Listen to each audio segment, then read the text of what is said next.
Hello and welcome to the Team GB podcast, the moments that made me, in association with the University of Hull.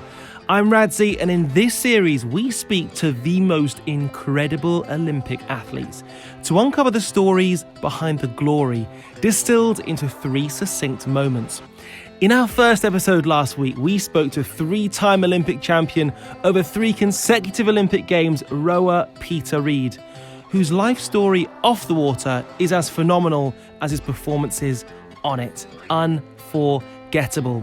Today, though, will be double bubble as we'll be speaking to gymnast sisters Becky and Ellie Downie. They talk about how past injury inspired future success, about how they inspired each other.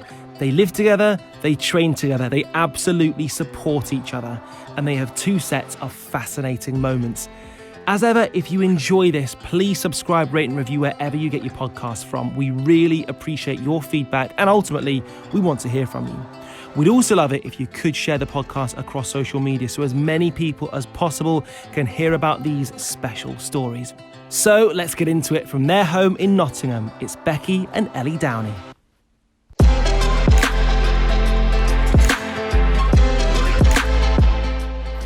Well, I am delighted to be joined by the Gymnastics sisters extraordinaire, the European medalist, the Commonwealth medalist, the world medalist, Becky Ellie Downie. How are we? Yeah, we're good, thank you. Now, at this point here, we sometimes test our guests on how well they know themselves. But for you two, we thought we'd work out between you which of you are the appropriate. So we're going to kick off. Between you two, who is the tidiest? Becky, me. No doubt there, because when we just started this podcast, you were already tidying. Yeah. Who's the best singer? I don't know. Equal? Yeah. Equal, but probably neither. Are we equally good or equally bad? Equally average.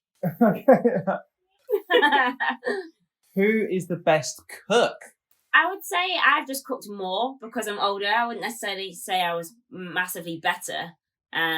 Like you've been cooking a lot in lockdown, haven't you? Yeah. So like Ellie's, I mean, if it was pre-lockdown, 100% me. Yeah. But post-lockdown, I'd say we're fair game. Who's the biggest perfectionist? Me. Who trains the hardest? That's a tough question. We train different, don't we? Like, I probably train the most, I would say, in terms of like just hours. But it doesn't necessarily mean it's harder. It's just what I have to do for myself, if that makes sense. So who's the one who'd be most tired after a gym session? I feel like you moan you're tired more. Yeah, maybe. I don't know. But I mean, I am old too. Yeah, unfortunately, I'm out of the 3 of us, I'm definitely senior in years, but we're going to move on from that one. Who is the best music taste? Me. No. 100% not. Excuse me, Hannah Montana. To me, you have that shit too.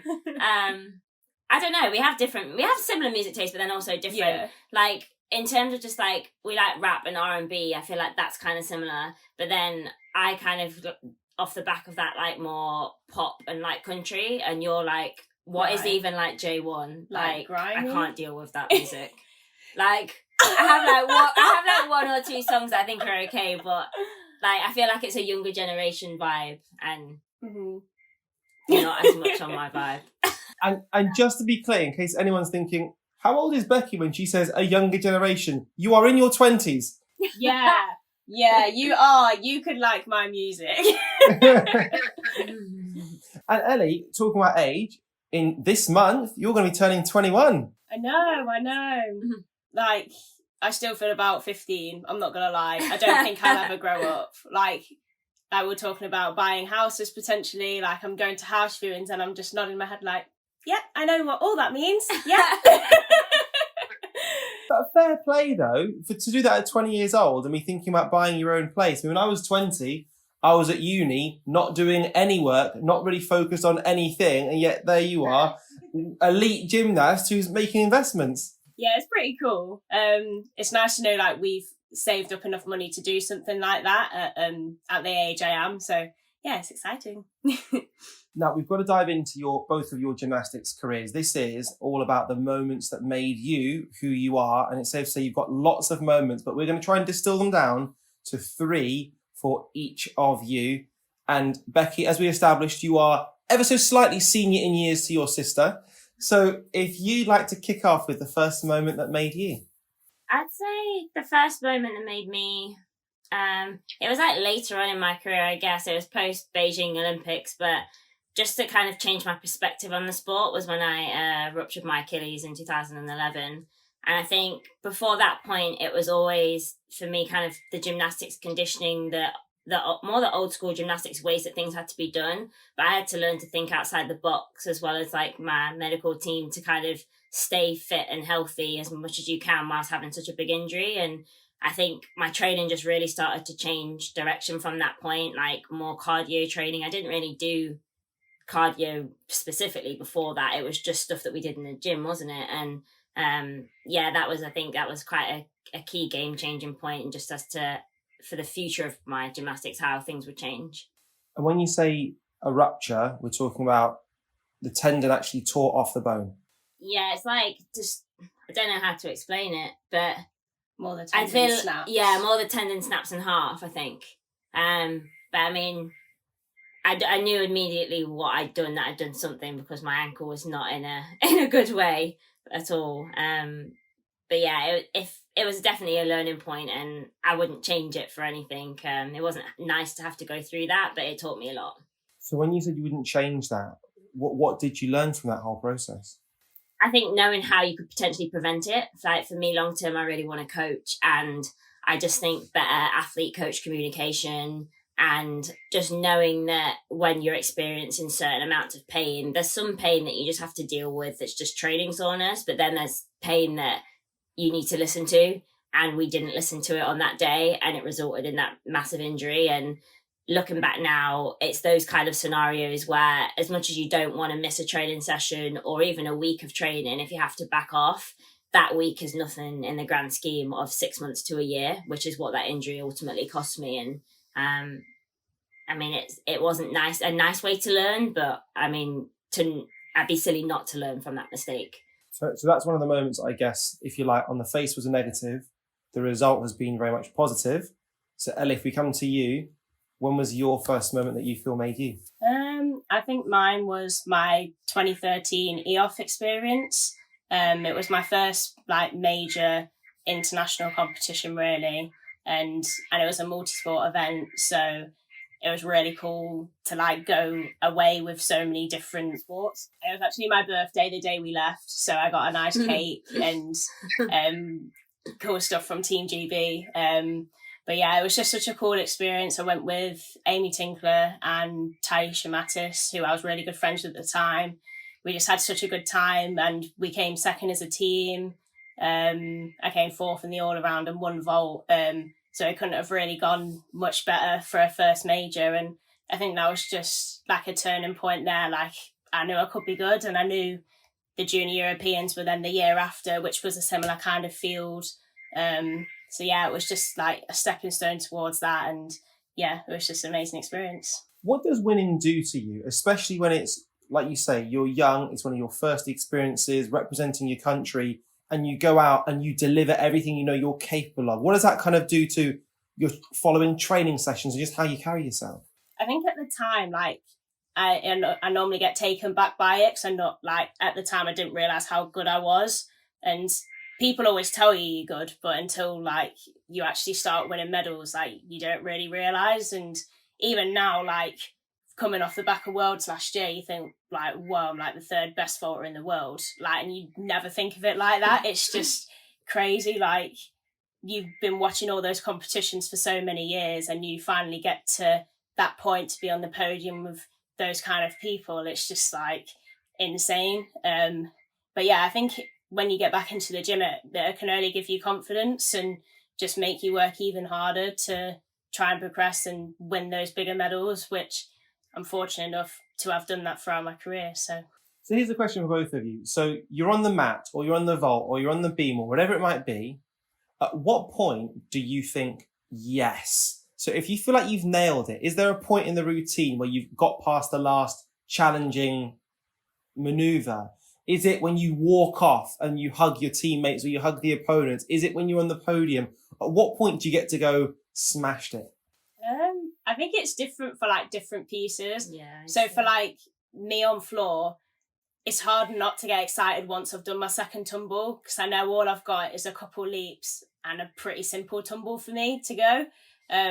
So I normally have to try and like rein in the excitement. But I think you normally know, and there's like parts for me, like when I get past a certain skill in my bar routine, I know the last two skills I can do them with my eyes shut. But like that's when you just have to like really like just control, I guess, your excitement, because then it gives you more adrenaline and then things can go off then. So yeah, I think for me, beam's the worst. Like throughout my whole beam routine, I'm like I never want to get excited because anything can go wrong because it's a 4-inch plank of wood. But yeah, I'd say similar. Like there's just certain skills that they're kind of the one that once you've done it, you can kind of take a mini sigh of relief, like in the routine. And normally as well, like in competition, I don't even know why, but just random things happen, don't they? Like just, I remember my world's final this year, my very first skill, pretty much, I caught the bar and I was like, I'm dead. I was like, I'm on the floor. I just didn't think like I could catch my release. It was so off. And I guess just all those numbers of training and stuff, you just have to forget that it feels off and just go for it. And I mean, once I'd caught the bar, for me, that was kind of a sigh of relief, because I still hadn't done my harder skills, but I was like, the fact that I caught that, like, I'm blessed, and like, this is just going to work today. Like, that's literally what I felt. And then I just relaxed kind of for the rest of it, and it just worked. But I don't know, like beam, I think there's like your big skills that you can get past, isn't there? That you kind of think, right, that's done now, just try and be calm for the rest. But then the dismount's a big thing too. Like now I have quite an easy dismount, so I know that once I get to the dismount, I'm done. But then sometimes that's when people have got like their biggest dismount and you've got to give it everything for that last little bit. So different pieces and different routines give you kind of different experiences. But there's nothing like the feeling when you've actually finished the whole thing and walked off the podium. It's good. Like that's the best one. And unfortunately, I'd love to say, Becky, that you would have had that feeling in London 2012, which is another moment that you felt really made you. That was like the year, that's the first team I've actually not ever made in my career. Until that point, there's not been a team that I haven't, at least if I haven't been healthy, I haven't been on. And that was probably, I'd still say it's the hardest point of my career over any injury, just because I didn't really expect it. Now, I definitely would say that I didn't trial my best. I know I didn't. But then there was a mix of the girls in contention that also didn't trial their best. And for me, I thought I'd done enough to be on that team. And getting that news was the hardest thing in the world, because you just train for years and years and years. And it's so hard to put into words like what goes into an Olympic cycle. And for me, like, I was a lot younger than I am now, but you never know which is going to be your last. And the only way I can really explain it is it's like, it felt as if someone had died. It was just like a huge loss.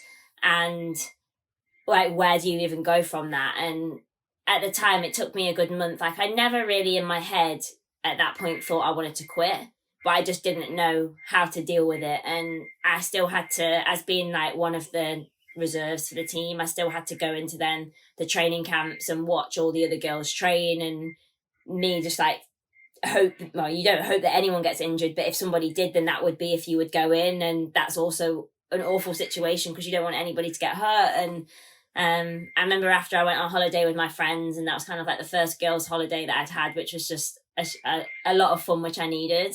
And then I went on holiday again with the family, and just by that point, I was like, I'm ready to go back. And I think the one thing it sparked in me was the fact that, like, maybe not being complacent, maybe. And I knew that if I wanted that never to happen again, then I had to be so good that they can't not put me on a team. And that's kind of what sparked in me after that. And I was like, this isn't going to happen again. And if, like, being number 3, number 4, that puts you in a questionable position, like, I need to be number 1. Or as close to number 1, so there's just no doubt that they can do that. And I think that's the positive that came from it, as much as it was a difficult time. And I still think, looking back on it, it's not an easy thing to understand, is it?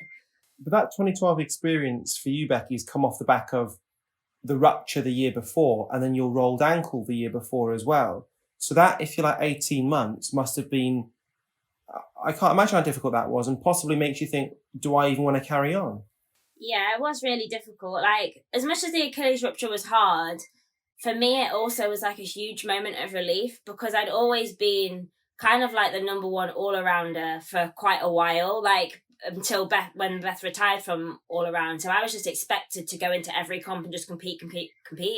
And now, like, the program has changed, so you get more options of what competitions you want to do and when we're going to protect you and when we're going to push you. And that wasn't really a thing back then. So I just did way too much without really knowing it as well. And when I did it, I was initially very upset. But then I was just like, I've got no title to defend this year. That's kind of what I felt. And it just felt like a relief that I could relax and just focus on getting better rather than trying to be the best all the time. And in some ways that was quite nice and taught me different sides of things. And it was tough coming back for the world. Looking back again now, I wouldn't have done that if that was an option. Like, I would have taken the rest and taken more time to get ready for London. But again, like, those options weren't really a thing, and you just thought you had to compete and be on every team and prove yourself. And it was great to do the Worlds. Like, it was an amazing experience. It was in Tokyo. But coming off the back of it, my foot still wasn't 100%. And then that kind of sparked as well the change in me becoming a specialist, because I was like, I need to get my body better as well. And I knew I still had a bad ankle. And I was like, if I want to survive another 4 years, the smart thing to do is get it fixed now and take your time. And so I had surgery at the end of 2012, and then came back, and I was like, I'm only coming back for bars to start with. And then by the end of that year, I had bars and beam, and then I was just seeing a bit more of a specialist, and that's kind of where it started. So yeah, you can learn from everything. I mean, I've learned so much. I wouldn't want anybody to have to go through all of that to learn, but I think we've got a bigger bank of knowledge now as like a organisation as BG, and the team that we have behind everyone. I think those mistakes have been made to then not make again with future gymnasts. 100%, and thank you for sharing that with us. And then Ellie, over to yourself for your second moment that made you. And I was really pleased about this one because it's actually something that you shared together. Yeah, so my second favourite moment would probably be our 2015 World Team Medal. I think just we had like a really long prep camp of like 6 weeks, was it? Of being at Lilleshall. That was brutal. So 6 weeks of being at Lilleshall, all training together. Like, we were going for just Olympic qualification. We knew we could do well, but we didn't think we'd medal. And like, even on the final day, at like first piece, second up, I made a mistake. So I thought I blew it for everyone. And I was in the qualification, I actually really stuffed up my bar routine, and I was really nervous to go on bars for the team because I didn't know if I could perform it for the team. And I didn't. And I felt like really bad that I thought that I couldn't, and then I actually didn't come through and perform. So then the rest of the competition, I just tried to make it the best I could. I think I probably did one of the best beam routines I've ever done. I didn't think I really moved on it. And then when we got to floor, who was first? I think Amy was first, then me, then Claudia. And then after that, I remember Ruby turning to me like a lot of the Russians were falling on beam, and she was like, we could medal you. And I was like, no, don't say that. And I was like, we still got vault to go, don't say that. And then I was last on vault, but all you guys knew if I landed my vault, then we would have medalled, and I had no clue. Like, I was totally ruling out a medal, and then did my vault and ran off. And then I remember the team coach we had then was Liz, and she ran up to me and gave me a massive hug. And I was like, that was a bit of a big hug for, like, I just did my vault. And then she was like, look. And I was like, oh my gosh.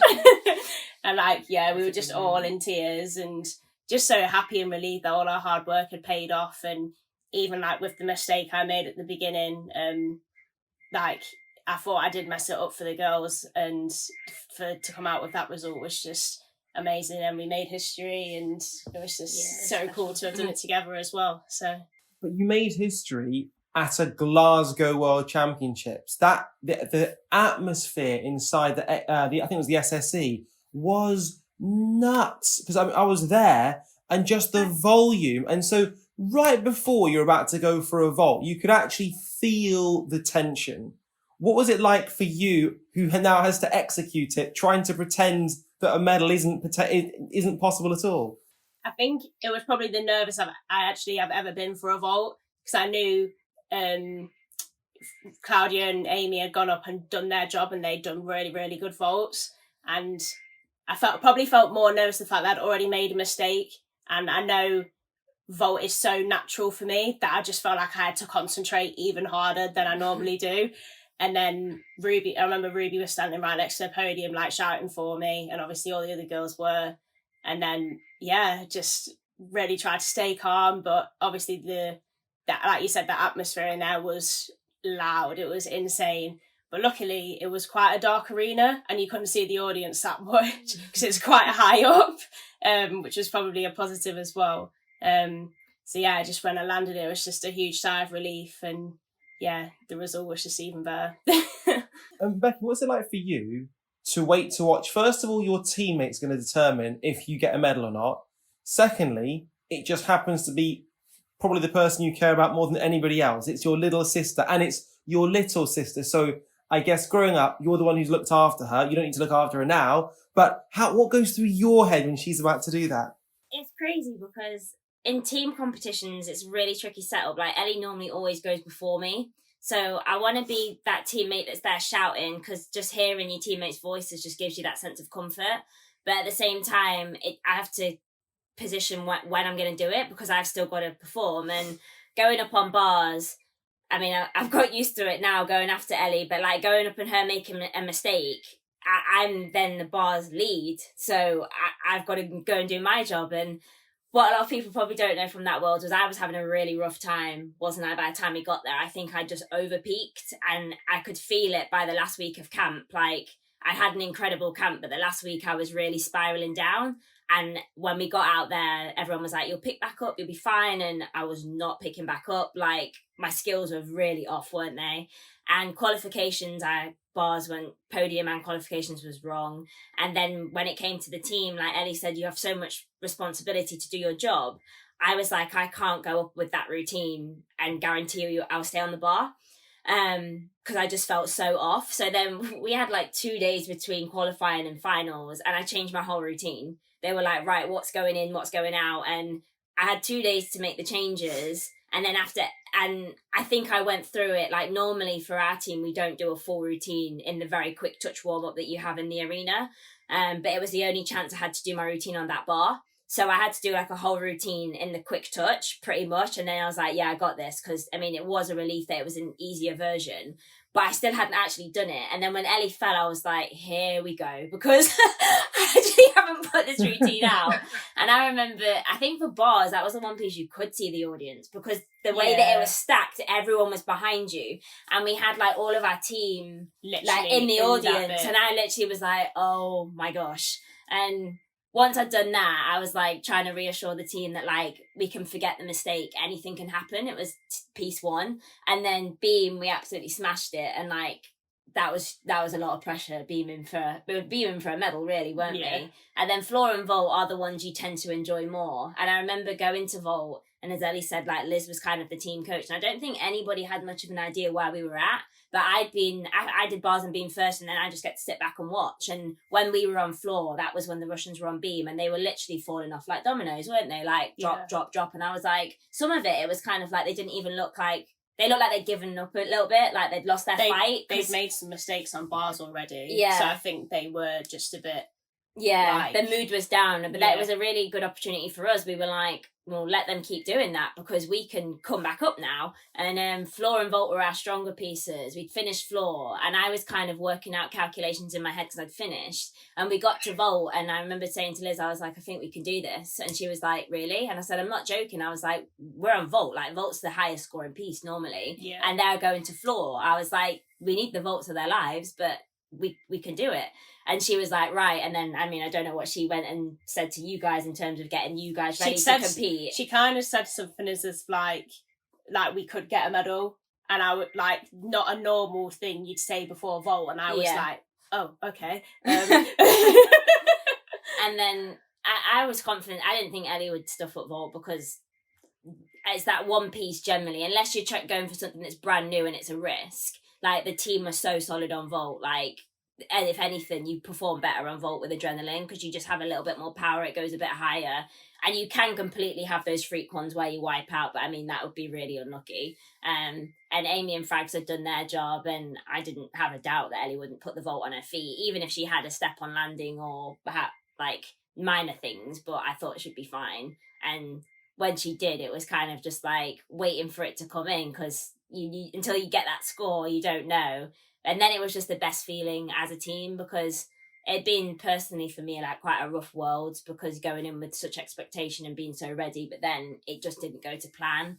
And but then to do that together as a team, and I didn't really feel like I'd done my best because I had to change my bar routine. So as much as I stayed on it for the team, it didn't really feel like it was very good for me. But having that result together was really special. And like looking back on that cycle, the team results that we kind of had, like that was my favourite Olympic cycle of all time, because we were just such a team, and that was not really a very big thing previously in my career. From London, like that really changed. So yeah, it was a pretty special moment. It doesn't feel real, like what we did, even like when we look back now and we're like, we actually got a world team medal, like it's incredible.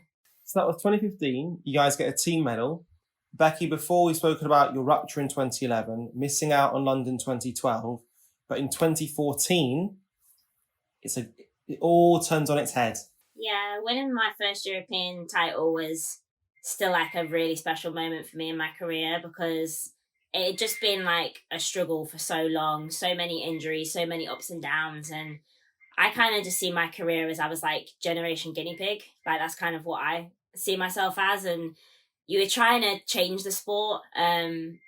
We weren't like a front leading country, and we had Beth, who was great and was the one at the time bringing in majority of the medals for the women's program. And it was kind of like, how do we get, rather than just one person to do it, then do we shift a team to doing that? And after 2012, there was a really big shift in just everything. We got more staff in, like more support, like strength and conditioning, nutrition, and the program really had a change. And that's when I felt the biggest shift in like the team. Like it really became about the team rather than an individual. And to finally kind of achieve that after just going through so many years of setbacks and disappointments, like it was really kind of a validation moment, like I can do it. And I mean, it took me a long time still then to get the world medal after that, like an individual one, but it kind of just gave you that belief that it's still in there and that you can. And it made all of those kind of sacrifices worth it. And I think especially like missing out on London, it was kind of like a real marker, like I'm still good enough. So that was really special. And at what point do you feel good enough? Is it on the podium? Is it when you finished? Is it when you find out what score you've got? At what point do you think I have finally achieved? Well, I think that whole championships was a really special championships because the competition was just great. And I think actually for me personally, at the end of the year 2013, like I hadn't had an amazing year in terms of the results, but I'd come back after London. I'd made the Europeans and made a final for the first or second time. Or even got back in the first time in a final for a couple of years, at least for me. And then I made my first world final at the end of that year, and the final didn't go how I wanted, and I was upset afterwards. But I remember finishing 2013 and just feeling like I absolutely have nothing to prove to anyone anymore. Like I can still do it, and I'm still one of the best ones. And yes, I'm still not perfect yet, but neither was anybody else either at the time. So that was kind of just, I felt like just a huge weight had been lifted off my shoulders at the end of 2013, and just, I wanted to enjoy it. And I think going into 2014, like, I just had a much better mindset. I felt a lot more relaxed, and that I could just go and train and compete without all those extra pressures of having to be the best one, or I'm not going to make a team if I don't do this. And it really helped, I think. And the more I competed and the better results that came in kind of in the trials process through that, I just felt like I could go and do my job. And The final, a lot of the time when I've made a final, I've had 2 different routines, and it was kind of, do we go for the harder one or don't we? And I trialed the harder one a lot of the way through, but I hadn't put it out at those Euros in terms of the qualification and the team final, and it was my decision whether we were going to go for it. And I remember I warmed it up that day and it was pretty good, and I was like, I've got nothing to lose. Like, I knew that I had a shot at winning because I had the difficulty if I pulled it off. And in that routine, pretty much my last skill, once I got past that, besides my dismount, I knew I'd done it. So I was like kind of holding back tears whilst I was doing my giants and my dismount, because I knew that I'd finally done it. No matter if I had steps on landing, I should be on the podium with what I'd done. And then to kind of watch it unfold how it did, to like come out on top, it was just, yeah, it was a really special moment. And just to add a tiny bit more flesh on those bones, is that was also the same weekend that Ellie did something special herself, the morning before. Yeah, that was when I was on the junior team and Beck was on the senior team, which was our first major together. And we had our team silver that week as well, and then I got all around bronze, and then our finals days were on the same day, but mine was just in the morning.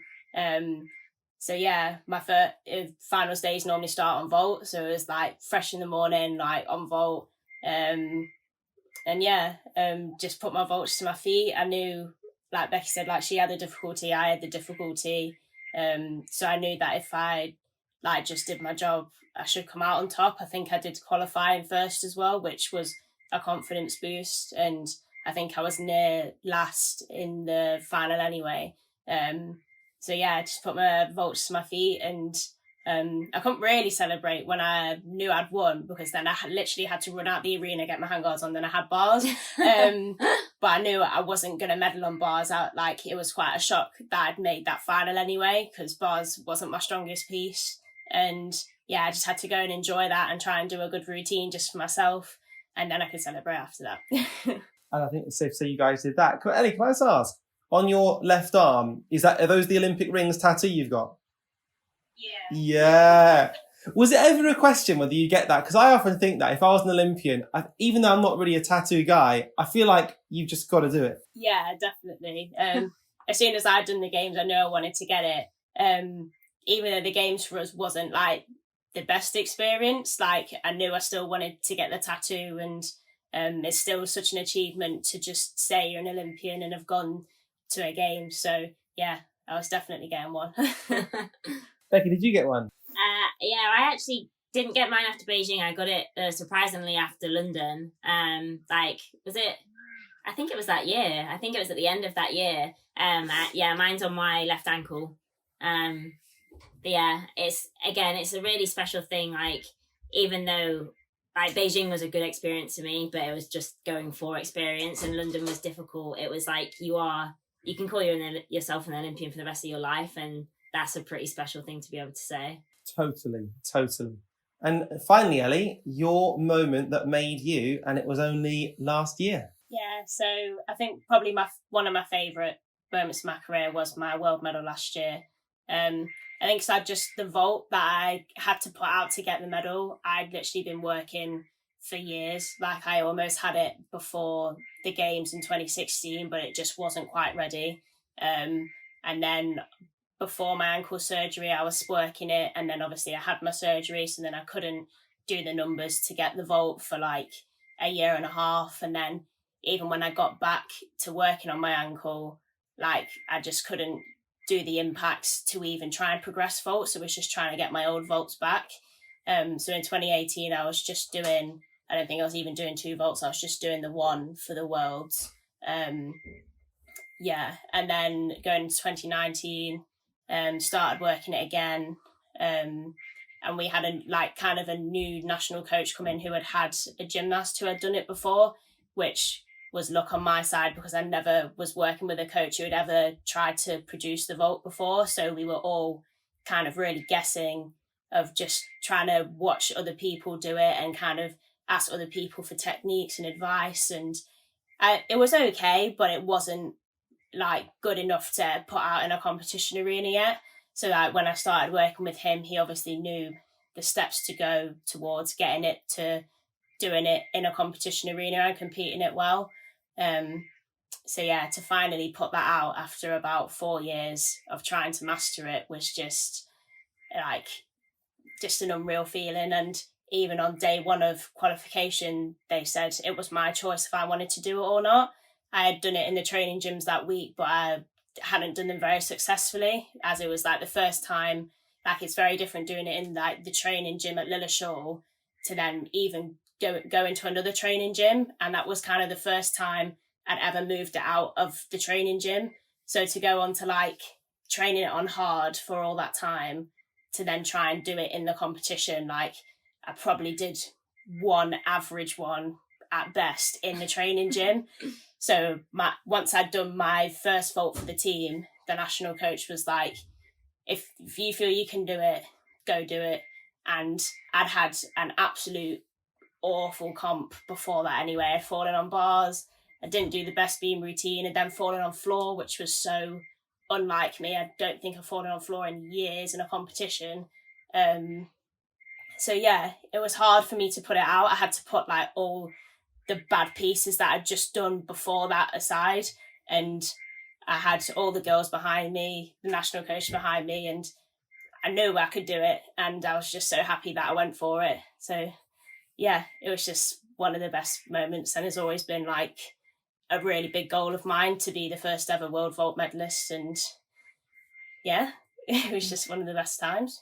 Thank you very much. 6 moments for the Downey sisters. Just finally, we've got Tokyo, which we didn't even really have time to talk about. Tokyo being obviously now next year. Becky, you kind of alluded to it being your last Olympics. Ellie, who knows? But regardless, what would be the dream for you both there? If I were to speak to you in just over a year's time and say, girls, can you believe it? You did it. What would that actually be? What would that look like? I think it would be medals for us both on our apparatus. Like, it's quite special that our finals are always on the same day. So I normally go first, but Yeah. but they are on the same day. Yeah. And if we were to do it, just be like just the icing on top of that. Your careers, really, like, it's what everybody works for, and we've done it on a world stage and already, so it's possible. It's just a bit of luck on the day as well. And yeah, we've got to get back to the level we were at last year after all this time off too. So, but it's possible. Yeah, I'd say the same. And I think another really big thing for me is a team medal. I really think we can do it. And like, we had a shot in Rio, but we did also know that coming off the back of that world, we got a team medal, great, but Russia fell 4 times. We have to remember that. So going in, you could expect them to make mistakes, but we had to be absolutely stellar to beat them. And it was disappointing. But coming round this cycle, like, we've had a really rough cycle with injuries as a squad. But this year we were looking fire. Like, we had some younger new generation kids come through, and they were phenomenal. But the mix of the team that we already had, like, if we got the right team together, like, I think we could have surprised a lot of people. And I'm just hoping that after all of this, we can still have those team members, and we might have more new ones still, like, keep the team strength that strong, that I think we've got a really good shot. And with another year for the younger ones to get even better, it's great. For the older ones, we can make gains. I mean, we're probably not going to add in masses of difficulty now because, like, we're pretty set. And as much as we've got another year, you've got to recover. You've got to get over the amount of time that we've had off and keep our bodies safe.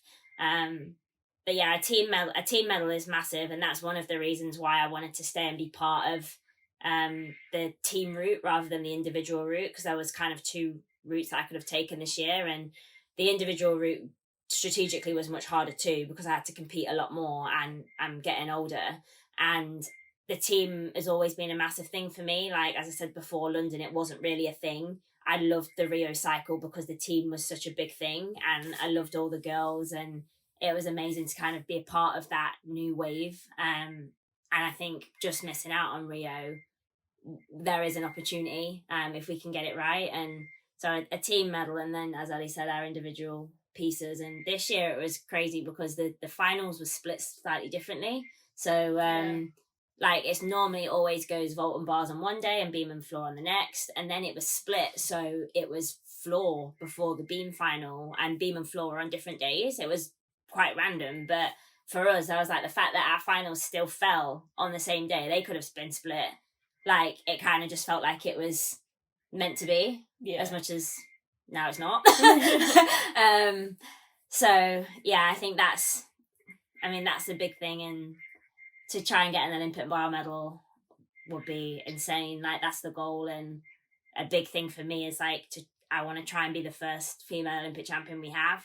I was always like afraid to kind of say it before, but I think it's a long shot, but there's a shot. And at Worlds I was close, and it definitely wasn't my best routine that I put out at the Worlds. Like, it was still a new routine, and I was so proud that I did it and got that result, but it was probably one of the worst ones I've done, to be fair. Especially like my new connection at the end. Like, when I look back at the video, I'm like, oh, it was horrible. But knowing that there's those rooms for improvement, and now that we have a whole nother year, that's really exciting. So trying to stay in one piece and mentally stay in one piece too. Like, that's going to be difficult because it's a long time. But there's a lot to look forward to. So I'm excited. And to your point, Becky, is there isn't a boxer on planet Earth who goes into a fight and says, fingers crossed, who knows what might happen when I get into the fight. They all say, I'm going to knock the guy out.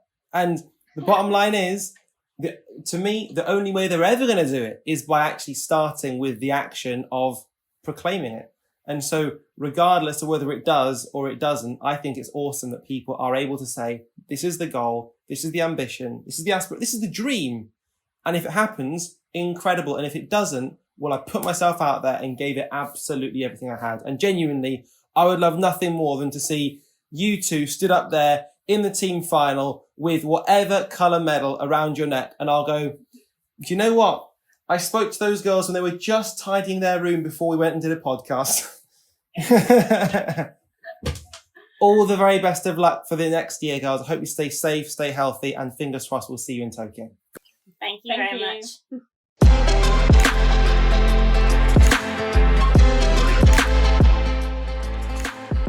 Well, that's another episode of The Moments That Made Me in association with the University of Hull.